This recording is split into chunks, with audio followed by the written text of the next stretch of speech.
ঈদের সাজে পোশাকের পাশাপাশি গুরুত্বপূর্ণ স্থান দখল করে আছে প্রসাধনী। তাই ঈদের আগ মুহূর্তে ব্যস্ততা বেড়েছে প্রসাধনীর দোকানগুলোতে। দোকানের বিক্রয় নিয়ে খুশি নন বিক্রেতারা। তারা বলছেন, অন্যান্য বছরের তুলনায় এবার প্রত্যাশা অনুযায়ী বিক্রয় নেই। এছাড়া অনলাইন থেকে অনেকে প্রসাধনী কেনায় ক্রেতা কমেছে দোকানগুলোতে।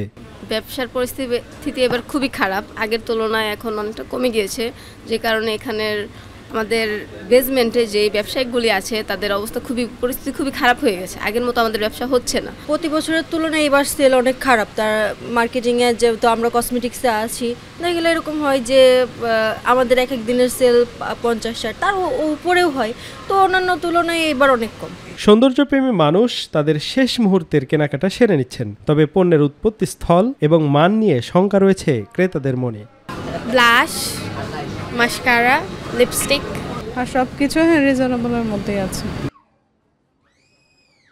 নারীদের ঈদের বাজারের তালিকায় অন্যতম গুরুত্ব প্রদান প্রসাধনী সামগ্রী। নিজেদের সৌন্দর্যকে আরেকটু ফুটিয়ে তুলতে তারা দ্বারস্থ হন প্রসাধনীর। তাই তো রমজানের শেষ মুহূর্তে এসে কেনাকাটা বেড়েছে প্রসাধনীর দোকানগুলোতে। তবে মান এবং পণ্যের উৎপত্তি স্থল নিয়ে যথেষ্ট প্রশ্ন থেকে গেছে ক্রেতাদের মনে। আফজাল হোসেন, মাই টিভি, ঢাকা।